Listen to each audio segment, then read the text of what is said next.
पहाड़ के दिल हमेशा जमीन से जुड़े रहते हैं। ये दिल्ली वाले दिल नहीं जो आसमान में रहते हैं। क्या उत्तराखंड की जमीन कभी कोई महिला मुख्यमंत्री देखेगी? समाज में जो हमने उनको यत्र नारीस्तु पूजनते कहा है, हाँ। वो भाव जागृत हो, वो बड़ी बात है। पद या पैसा इस सेकंड गडकरी मोदी की जो सड़कें हैं उनको देख करके इनकी उम्र आज 75 की हो गई, ऐसे लोगों को तो ऐसा लगता है कि भाई हम इंद्रलोक में तो नहीं आ गए। भाई सन 1947 से इस देश में अपनी ही सरकार है, तो उसे ये तो देखने का एंगल है। केवल नारों से तो होगा नहीं, या तो आरएसएस की शाखा में आ जाए प्रबल राष्ट्रभक्ति के लिए, या कहीं स्वामी विवेकानंद के जाए जो सन्यासी होते हुए जिन्होंने हिंदुत्व की बात बोली है। ये भारतीय जनता पार्टी और आरएसएस में नहीं चलता है। गलत है कोई तो गलत है। आज का प्रधानमंत्री ऐसा है कि उसने धरती देखे, धरती के दुख देखे, धरती के कष्ट देखे हैं, उन कष्टों में से उसने रास्ता बनाया है। संतुष्टा राजा असंतुष्टा द्विजा, नष्टा नष्टा नष्टा। एक लकड़ी एक दिन पतवार बनती है, चिंगारी दहक अंगार बनती है, जो रूंधी गई सदा बेबस समझकर, वही मिट्टी एक दिन मीनार बनती है। कद छोटा है मगर हैसियत बहुत बड़ी है, धोती कुर्ता पहनते हैं मगर तकनीक में भी माहिर हैं, सर पर पहाड़ी टोपी है लेकिन कहलाते हैं पर्वत शिरोमणि।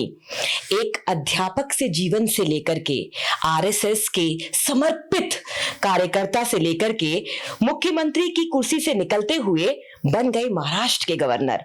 और जानते हैं, अनुशासन की छड़ी वहां भी चली और मर्यादा को वहां पर भी स्थापित किया।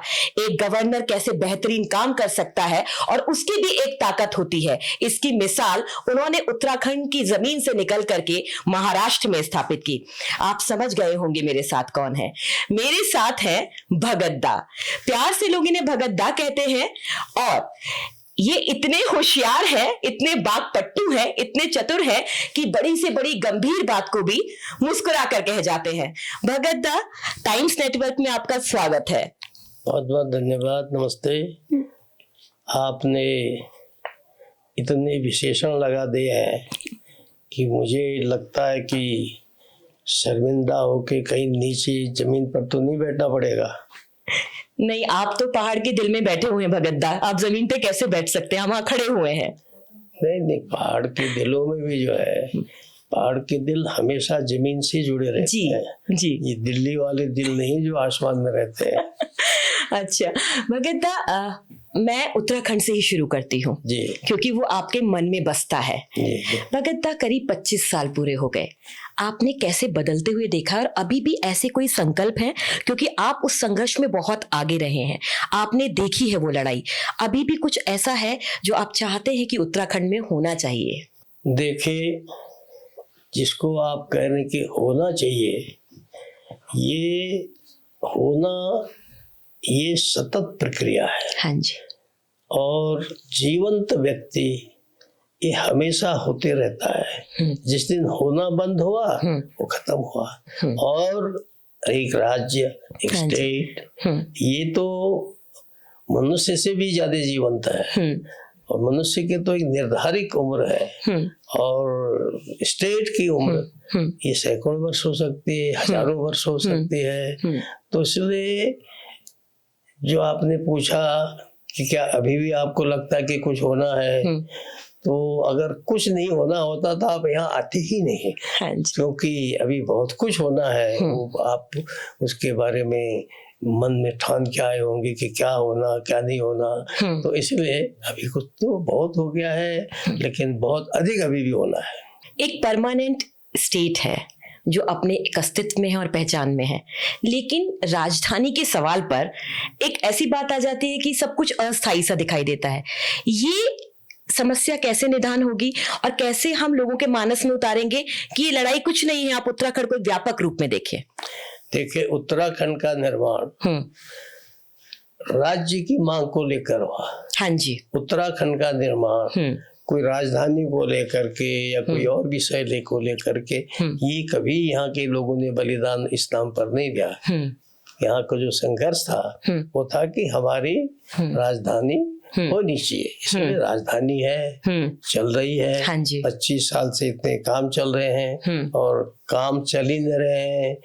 मैं अभी के मीडिया के माध्यम से देखता हूँ कि बहुत से प्रोग्राम में, वो चाहे सतत उन्नति का प्रोग्राम हो या दूसरे जीएसटी जो जीडीपी हो, उन सब में आज उत्तराखंड अग्रणी राज्यों में से एक है। कहाँ इतना पर्वतीय पिछड़ा प्रदेश था, कहाँ मुझे जब मैं एमएलए था, जब मुझे अपने क्षेत्र में जाना होता था कपकोट, तो मैं गढ़वाल से 2 दिन पैदल चल कर अपने क्षेत्र पहुंचता था, फिर वहाँ 5 दिन दौरा करके तब मोटर रोड में पहुंचता था। अब जहाँ से भी जाओ वहाँ से मोटर ही मोटर है। तब ये हमारा मोबाइल मुश्किल से वो ऐसा वाला कभी कभी सुनाई देता था। आज घर घर में सबके पास मोबाइल है। अब सामान्य महिला भी जब गांव से जाती है घास काटने, लकड़ी लाने, तो भी उसके हाथ में आपको मोबाइल दिखेगा। तो एक प्रकार से जो जिनकी उम्र आज 80 की हो गई, 75 की हो गई, ऐसे लोगों को तो ऐसा लगता है कि भाई हम इंद्रलोक में तो नहीं आ गए कि गडकरी मोदी की जो सड़कें हैं उनको देख करके आप इस बार सड़क से आई होंगे, आपको 5 घंटे से ज्यादा लगे ही नहीं होंगे, पहले 7-7, 8-8 घंटे लगते थे। तो एक नई दुनिया है और मोदी जी की कृपा से, धामी की कुशलता से इतनी एरोड्रम बन गए हैं। जगह जगह आप जिस मुंशियारी को हम लोग 15 घंटे में पहुंचते थे, वो आज हम 25 मिनट में पहुंच रहे हैं। तो एक प्रकार से जो उसका स्टेट की परिकल्पना थी कि भी यहाँ विकास होना चाहिए। उत्तर प्रदेश बहुत बड़ा प्रदेश है, लेकिन वही एक तरफा पड़ जाता है, यहाँ की परिस्थितियां भिन्न है, तो उसके अनुकूल इसलिए राज्य बनाया गया। और मुझे लगता है कि जो सपना लोगों ने देखा है वो साकार हो रहा है। अब 100% हुआ ही मैं नहीं कह सकता, उसकी जगह 100% हो जाए तो रह क्या जाएगा। इसलिए जो है सतत प्रक्रिया है। और मुझे लगता है कि अभी जो आप कह रहे हैं कि कुछ होना है, वो होना भी है बहुत सारा। अभी भगत दा, मैं आप ही के उत्तर से एक शब्द चुरा लेती हूँ। आपने इंद्रलोक कहा। आपने ये बात सही भी कही कि आज हर हाथ में मोबाइल है, टेक्नोलॉजी हो रही है, पहाड़ों में यूज कर रहे हैं लोग। लेकिन जहां एक पहाड़ की महिला एक हाथ में मोबाइल लेके चलती है और एक हाथ में घास काटने की दराती, वहीं वो जंगल में डरा हुआ महसूस करती है। मेरा सवाल आपसे स्पष्ट तौर पे ये है कि एनिमल ह्यूमन का जो कॉन्फ्लिक्ट है, जो पहाड़ों से अब तस्वीरों में सामने निकल कर आ रहा है, उसके लिए सरकार क्या कर रही है? देखिए, ये जो प्रश्न है ये केवल उत्तराखंड से संबंधित नहीं है। बिल्कुल। ये समग्र जो हमारा हिमालयन रेंज है, ये उस सब के लिए लागू होता है। और बहुधा हमारे दक्षिण भारत में, पूर्व में, पश्चिम में जहाँ भी अभयारण्य है, वहाँ कहीं न कहीं ये झगड़ा चलता रहता है। ये क्या सरकार इसे गंभीरता से ले रही है? ये कलश चलता रहता है।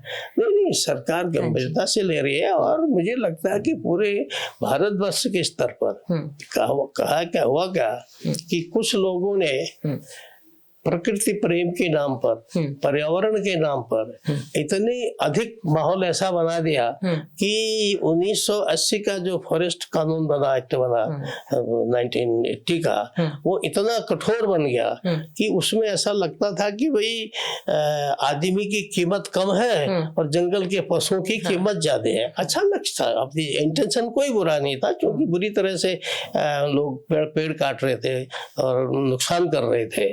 लेकिन वो क्या हुआ कि it went from one extreme to another extreme, है ना। एक अति से आप दूसरी अति में चले गए। तो उसके कारण से क्या होगा कि अब गाँव में जो शेर है, बाघ हमारे बोलते पहाड़ी में उनको, छोटे छोटे बाघ तो बड़ा होता है जो कार्बेट में मिलेगा आपको, लेकिन वो इतनी अधिक संख्या में आग हुए हैं कि स्वाभाविक है कि वो घर तक आएंगे, उनको खाना नहीं मिलेगा। पहले तो लोग मारा करते थे, हैं साधु सन्यासी जिसके पास बागंबर शाला हो गई वो माना जाता था बहुत अच्छा है। आज अगर आप किसी के पास बागंबर शाला देखोगे तो दूसरे दिन जेल में चले जाएगा। तो इसलिए one extreme to another extreme, एक अति से दूसरे अति में जाना, इसके कारण से ये जो क्लैश है, इस क्लैश के कारण से जो पशुओं के साथ हो रहा है, जंगली जानवरों के साथ हो रहा है, तो उसको एक नई दृष्टि से देखना पड़ेगा। और कोशिश की जा रही है कि उनके लिए और बाड़े बनाए जाए, बाग आ रहा है, ऐसा आ रहा है। हम दूसरी कोशिश भी कर रहे हैं, सेंटर से पैसा मांग रहे हैं। हम कहते हैं भाई आप जो है खेतों के चारों ओर जाली लगाने के लिए हमको सहायता करो। नहीं तो फिर अगर सेंटर में तो आप ही की सरकार। नहीं, देखो सेंटर में सरकार है, हाँ जी, और सरकार हमेशा सबकी होती है। बिल्कुल। हाँ, मुझे बहुत बार आपको किस्सा सुनाओ, जब 77 में जनता पार्टी की सरकार बनी तो बहुत लोगों ने मुझसे कहा, तब मैं आरएसएस का काम देखता था, बीजेपी नहीं देखता था। अच्छा। बोले भगत दा अब तो अपनी सरकार बन गई। तो मैंने कहा भाई सन 1947 से इस देश में अपनी ही सरकार है, तो इसे ये तो देखने का एंगल है। तो कुल मिलाकर के एक नए ढंग से सोचना पड़ेगा ताकि आदमी का जीवन सुरक्षित रहे और पशु भी, प्रकृति भी ठीक रहे। भगत दा, कहीं एक कारण ये तो नहीं कि जो जंगल काटे जा रहे हैं, जंगल कट रहे हैं? पहले एक जंगल होता था बड़ा, क्योंकि उत्तराखंड मेरे लिए वही है कि सुकून है। आप देखते होंगे कि हर शुक्रवार को HR नंबर की गाड़ियां, DL नंबर की गाड़ियां सब आपके उत्तराखंड में आ जाती हैं। तो कहीं ना कहीं ऐसा तो नहीं कि ये जो पर्यटन के नाम पर इतने होटल्स बढ़ रहे हैं, जंगल और पहाड़ कट रहे हैं, इसीलिए भी एक जानवर नीचे उतर कर आता है और शिकार करता है? नहीं, इसका उससे कोई संबंध नहीं है। सीधे ये है कि हमारे गांव में पहले एक गांव में बंदर दिखा तो भगाया तो दूसरे गांव जाता था, ठीक है, खत्म एक दिन की ड्यूटी। आज ये कि हर गांव में बंदर ही बंदर है, ठीक है, लोगों के लिए खेती संभालना मुश्किल है। पहले कभी कभी हम लोग जब बच्चे थे तो कभी कभी भालू और सुअर दिखते थे, अब तो यत्र तत्र सुअर और भालू है। इसका अर्थ क्या है कि पिछले वर्षों में चाहे हमने सड़क के नाम पर, विकास के नाम पर पेड़ काटे हैं, लेकिन उसके बावजूद अगर ठीक से हमारे ये जो इसमें पर्यावरण में काम करते हैं या शासन में काम करते हैं, अगर वो ठीक से देखेंगे तो पहाड़ के अंदर, उत्तराखंड के अंदर जितना जंगल पहले था उससे जंगल बढ़ गया है। क्योंकि गांव नीचे को आ रहे हैं लोग। हाँ। तो गांव में जहाँ पहले 8-10 पेड़ दिखाई देते थे क्योंकि महिलाएं घास काटती थी, और हर गांव में 25, 50, 100, 150 ऐसे मवासे होते थे। अब मुश्किल से कहीं 5 है, कहीं 10 है, कहीं 50 है। तो नेचुरली है कि जो घास लाते थे, जो लकड़ी लाते थे, तो बंद हो गए ना। तो इस दृष्टि से यहाँ लखनऊ, दिल्ली और देहरादून में बैठ करके जो उस चीज को लोग देख नहीं सकते। इसलिए इस संबंध में हम केंद्र से भी मैं बात करूंगा कि इस संबंध में नई पॉलिसी बनानी चाहिए कि भाई सांप भी मरे, लाठी भी न टूटे। अब ऐसा हो रहा है कि सांप भी मर जा रहा है, लाठी भी टूट जा रही है, और कुछ भी नहीं निकल कर आ रहा है। निकलता कुछ नहीं, इसलिए उसको नए सिरे से सोचना पड़ेगा। आप एक शिक्षक रहे हैं, आपने अपने जीवन में स्कूल्स भी खुलवाए हैं, उनको चलाया भी है, और आपका हृदय गुरु हृदय है। मेरा सवाल आपसे ये है कि एक खबर आती है कि सरकारी स्कूल बंद हो रहे हैं, 1600 स्कूल बंद हो चुके हैं, 3600 स्कूलों को चिन्हित कर लिया गया है, और ये अध्यादेश जारी होता है कि वहाँ पर और कार्य जैसे पंचायत से संबंधित कार्य, आंगनबाड़ी से शुरू होंगे उन बिल्डिंग्स में। लेकिन आप ही भगत दा हमेशा बोलते हैं कि सरकारी स्कूल से पढ़कर बच्चा IAS, IPS और बड़े साइंटिस्ट बनकर के निकलते हैं। अगर ये स्कूल बंद हो जाएंगे भगत दा, तो क्या गरीब का बच्चा पढ़ पाएगा?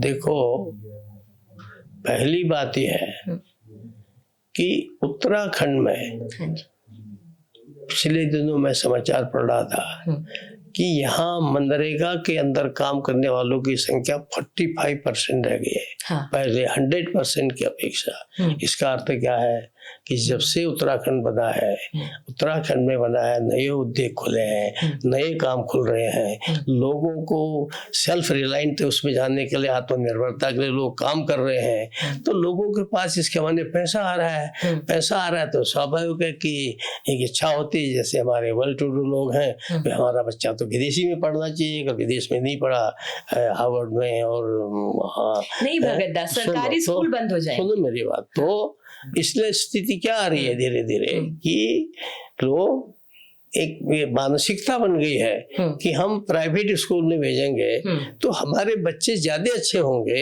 ये मानसिकता केवल उत्तराखंड में नहीं है, ये समग्र देश में यही मानसिकता है। सौभाग्य से उत्तराखंड में जैसा लोग गरीबी बोलते हैं वैसा गरीबी नहीं है, और इस कारण से भी यहाँ और जगह की अपेक्षा, इसमें महाराष्ट्र में था वहाँ भी सरकारी स्कूल में बहुत कम जाते थे लोग, है ना, सब प्राइवेट की ओर जा रहे हैं। प्राइवेट की ओर जाने का अर्थ है कि अब आदमी के पास पैसा नहीं होगा तो क्यों भेजेगा वहाँ। हम क्या सरकारी स्कूल को इतना मजबूत मॉडल के तौर पे नहीं ला सकते भगत दा, कि हम जब वहां पर ऐसे हैं स्कूल्स कि जहां पर लोग कहे कि नहीं यहाँ पे शिक्षा हम लेंगे, हम वैसा मॉडल नहीं बना सकते? निश्चित रूप से तुम्हारा बहुत अच्छा प्रश्न है रमा जी। मैं लोगों को उदाहरण देता हूँ। मेरा जो कपकोट ब्लॉक है यहाँ का मैं रहने वाला हूँ। कपकोट प्रॉपर में एक प्राइमरी स्कूल ऐसा है जिसमें 300 बच्चे पढ़ते हैं, और वो जो प्रिंसिपल है, हेडमास्टर वहाँ के, हर बार 4, 5, 10 लड़के उनके कहीं न कहीं उसमें सैनिक स्कूल में निकलते हैं, कहीं दूसरे कंपटीशन में, और पिछले से पिछले साल तो 5वीं के 40 बच्चे उनके सैनिक स्कूल में निकले। तो ऐसे उदाहरण हमारे 1-2 स्कूल और भी मेरे नैनीताल में मैंने देखे से, जहाँ अच्छी संख्या में बच्चे पढ़ते हैं, ऐसे भी हैं। लेकिन क्या है कि ये जो सारे देश भर में, केवल उत्तराखंड में, एक प्रकार से ये जो शिक्षा है, ये शिक्षक का पद है, शिक्षा का काम है, ये अति पावन और पवित्र है। ये भाव वास्तव में देश भर के हमारे अध्यापकों में अगर भरा जाएगा तो स्वाभाविक रूप से फिर जैसे पलट करके गाड़ी पीछे को आती है, तो ऐसे ही पलट करके। इसके लिए आप कुछ करेंगे? देखो, मैं तो जितना कर सकता हूँ उतना अपनी ओर से करता ही हूँ, लेकिन ये सामूहिक है, इट कलेक्टिव वन। और इस दृष्टि से अभी मुझे लगता है कि भले ही इतनी सुंदर 2020 की शिक्षा नीति आई है, उस सबके बावजूद भी इस पर ध्यान नहीं दिया गया कि हमारे टीचर्स की ट्रेनिंग ये होना चाहिए, वो होना, दुनिया भर की चीजें सब सरकार ने बता दी है, लेकिन स्कूल में उपस्थिति कैसे बढ़ाए? तुम्हारी जिम्मेदारी है कि स्कूल में उपस्थिति करो, है? तो ये भाव जब तक पूरे देश में नहीं बढ़ेगा, और ये कोई भी सरकार जबरदस्ती इसलिए नहीं करेगी कि वो अध्यापक जो है फिर रिवोल्ट करने लग जाते हैं, आंदोलन करने लग जाते हैं, क्योंकि इसके लिए फिर वही या तो RSS की शाखा में आ जाए प्रबल राष्ट्रभक्ति के लिए, या कहीं स्वामी विवेकानंद के जाए जो सन्यासी होते हुए जिन्होंने हिंदुत्व की बात बोली है, तो तब तो होगा। और केवल नारों से तो होगा नहीं, केवल अखबार में मीडिया में बोलने से तो होगा नहीं। तो मुझे लगता है कि इस दिशा में निश्चित रूप से हमारे प्रधानमंत्री अगर आगे और 5-10 साल रहेंगे तो वो निश्चित रूप से कोई रास्ता निकालेंगे। भगत दा, एक सवाल बहुत गंभीर है और मुझे ऐसा लगता है कि मेरे लिए आपको ये सवाल पूछना इसलिए जरूरी है क्योंकि आप बहुत वरिष्ठ हैं और बहुत संवेदनशील हैं। भगत दा, अंकिता भंडारी साझी बिटिया है ना, हम सबकी बिटिया है। तो भगत दा, ऐसा कोई मामला होता है, वो भी देवभूमि में होता है, जनता सड़कों पर उतर आती है, न्याय की बात भी होती है, सरकार भी अपनी तरफ से कर रही है, लेकिन आप मानते हैं कहीं ना कहीं कुछ नामों को छिपाने के लिए, कुछ चेहरों को छिपाने के लिए हम उस न्याय तक नहीं पहुंचा पा रहे हैं? देखिए, AI का जमाना है। हाँ जी। यहाँ जो है AI, अभी तुम क्या सोच रही हो, अगर मेरे पास AI की टेक्नोलॉजी होगी तो जो तुम पहले बोलने वाली हो, रमा बोलने वाली हो, मेरे यहाँ पहले आ जाएगी। तो इसीलिए इस जमाने में, और ये कहना कि कोई क्यों छिपाएगी सरकार, काहे को छिपाएगी? हम तो कहते हैं कि जो वरिष्ठ से वरिष्ठ अगर कोई इसमें तो उसको भी दंड दो। तो हमारे यहाँ ये भारतीय जनता पार्टी और RSS में नहीं चलता है। गलत है कोई तो गलत है, अगर कोई गलत निकलेगा तो दंड, अगर दंड मिलेगा ना, दंड मिलेगा। अभी हमारे यहाँ कोई युवा लोग भाई उत्साही होते हैं, बजरंग दल का ये और अभी कुछ करते हैं, एक लड़का पहले बंद हुआ, एक लड़का फिर बंद कर दिया, क्योंकि उन्होंने कानून अपने हाथ में ले लिया। लक्ष्य उनका अच्छा था कि गाय नहीं कटनी चाहिए, है बहुत अच्छी लक्ष्य है, लेकिन आप आप कानून अपने हाथ में लोगे तो फिर उसमें ये थोड़ी देखा जाता है कि ये कौन है करके। तो इसलिए बहुत पारदर्शिता से काम किया जा रहा है। तो मुझे लगता है कि ये केवल जिनकी धरती जो है नीचे खिसकती जा रही है और वो अनावश्यक, जब उसमें सीबीआई जांच हो गई, जिस दोषी है उनको जेल में बंद कर दिया गया, सजा दे दी गई है, तो मुझे लगता है कि इस प्रकार से इस घटना को विशेष करके कि हम अगर जन्म पर निर्भया चिल्लाते रहेंगे तो मुझे नहीं लगता कि ये कोई शुभ लक्षण है। हमको सावधानी बरतनी चाहिए, हम लोग बरत रहे हैं, और उसके बाद भी चूंकि ह्यूमन नेचर है और कब यहाँ क्या घटेगा ये कहना बड़ा मुश्किल है। और एक घटना अप्रत्याशित हो गई और उसको सजा मिल गई। अब उसमें कौन था क्या था, अगर किसी को लगता फला था तो सामने एविडेंस, एक मिनट, सामने एविडेंस ले आए हैं। अब हाँ जी शंका है, अब तुम कल को कुछ भी शंका कर दो फिर सरकार से को तुम सिद्ध करो, ये तो नहीं हो सकता ना। कोई भी सरकार हो है, हम कोई किसी को ब्लेम लगा दे है और ब्लेम लगाने के बाद हम कहा तुम सिद्ध करो इसको, अरे तुम ब्लेम लगा रहे हो तो सिद्ध करो। तुम आपने निर्भया का नाम लिया, निर्भया को न्याय मिला पर बहुत देरी में मिला। कहीं अंकिता भंडारी ऐसा तो नहीं हो जाएगा कि निर्भया उससे भी पहले तुरंत ही, जितनी जल्दी हमारे उस कांड में लिप्त जिनको माना जाता है, ठीक है नहीं, जितनी जल्दी उनको सजा हुई उतनी तो कहीं और भी हुई ही नहीं, क्योंकि हमारी सरकार में युवा मुख्यमंत्री है, उसका लंबा भविष्य, इसलिए सोच करके सोचता है कि भाई मैं सख्ती से कदम लूं, ठीक से कदम लूं। उसके कारण से सरकार ने मामले को खींचने के बजाय जज के सामने पुटअप किया, सजा हो गई। किसी भी राज्य का, केवल उत्तराखंड का ही नहीं, लेकिन मैं उत्तराखंड के संदर्भ में पूछूंगी कि रोटी कपड़ा मकान, रोजगार, स्वास्थ्य सेवाएं, शिक्षा, हमने इस पे बात करी, लेकिन आप जो यहाँ की स्वास्थ्य सेवाएं हैं उनके ऊपर आप संतुष्ट हैं कि सही हैं पहाड़ों पे? देखिए, पहली बात ध्यान दो, हमारे यहाँ प्राचीन ऋषि मुनि दृष्टा कह गए, संतुष्टा राजा असंतुष्टा द्विजा, नष्टा नष्टा नष्टा। यदि राजा संतुष्ट हो जाए तो खत्म है मामला, और यदि ब्राह्मण पंडित वो असंतुष्ट हो जाए तो तब भी मामला खत्म है। इसलिए संतुष्ट होना एक अलग चीज है। हम इसको अंग्रेजी शब्द कह सकते, कन्विंस है कि नहीं you are with your success, whatever is happening, जो हो रहा है। तो हम लोग पूरी तरह से इस मामले में है कि भाई प्रयास बहुत अच्छे हो रहे हैं और ठीक चल रहे हैं, ठीक दिशा में चल रहे हैं। और इसलिए मुझे लगता है कि उत्तराखंड को लोग क्यों आना पसंद कर रहे हैं, क्यों इतनी भीड़ बढ़ गई है, क्यों इतना आकर्षण बढ़ गया है? तो कुछ तो है? और विशेष करके हमारे प्रधानमंत्री मोदी जी का उत्तराखंड का प्रेम और जगह से उन्होंने काशी का भी बता दिया, अयोध्या भी सब कर दी, गुजरात तो चमका ही दिया है ना।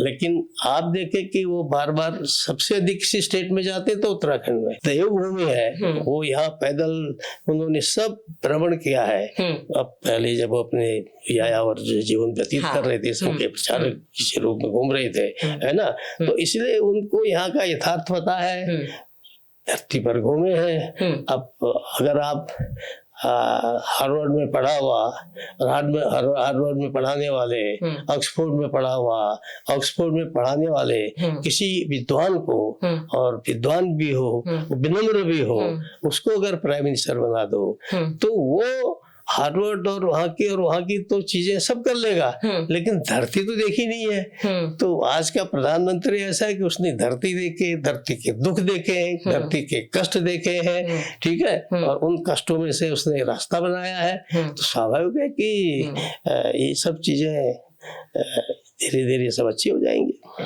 मगर इस समय आप और हम देहरादून में बैठे हैं, देहरादून की पहली तस्वीर और अब की तस्वीर, इतनी ज्यादा भीड़, इतना ज्यादा मल्टी स्टोरी कंस्ट्रक्शन, वो सुंदर सा देहरादून कहाँ खो गया है?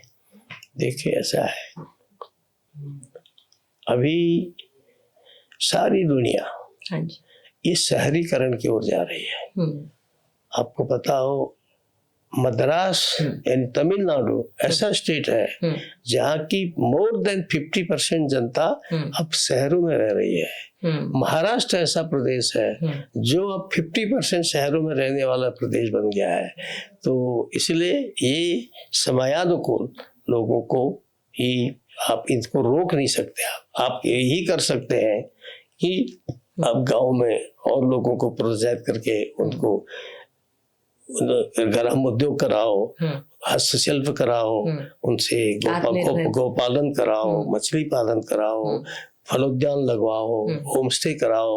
तो जब वो काम करेंगे तो जैसे बहुत से लोग अब होम स्टे बना के बैक आने लगे। कितने लोग अच्छे जो रिटायर्ड, मतलब आप जो कुंजी लास्ट विलेज है, ठीक है नहीं है, तो वहाँ की वो लड़की जो यहाँ मेरे आईजी थी, अब वहाँ के गांव की प्रधान बन गई है। तो आप समझ लो कि ये जो रिवर्स फ्लाइन है, रिवर्स माइग्रेशन है, ये अब शुरू हो रहा है और अगले 5-7 सालों में पिकअप होगा और अच्छा तरह से पिकअप होगा। भगत दा, आप किंग मेकर माने जाते हैं और आपने बहुत सारे लोगों को जो आशीर्वाद भी दिया है, समझाया भी है, देखा भी है, उनमें से बहुत सारे लोग मुख्यमंत्री भी बने। मैं आपके आगे कुछ नाम लूंगी, आप मुझे एक वाक्य में बताइएगा कि आप क्या सोचते हैं। सबसे पहले पुष्कर सिंह धामी।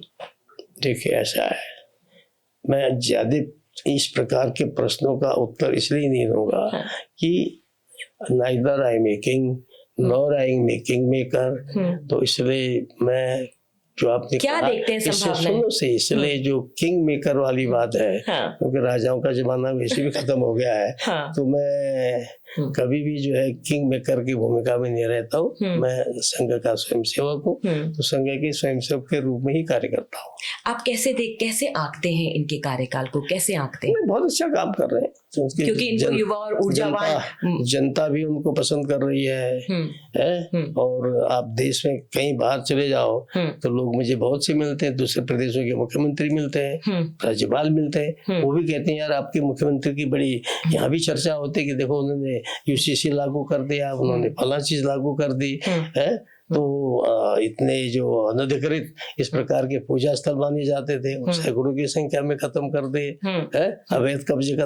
वो उनको वो लोग खुद बोलते हैं। तो जब उत्तराखंड से बाहर के लोग बोल रहे हैं तो इसका मतलब है कि भाई अच्छे काम कर रहे हैं। हाँ, जहाँ अंदर के लोग जो है वो स्वाभाविक है कि उनको राजनीति करनी है, तो जहाँ कमी होगी उसी को बोलेंगे। भगत दा, आप अध्यापक भी रहे, आप पत्रकार भी रहे, आप गवर्नर भी रहे, आप मुख्यमंत्री भी रहे और एक जमीन से जुड़े आरएसएस के कार्यकर्ता भी रहे।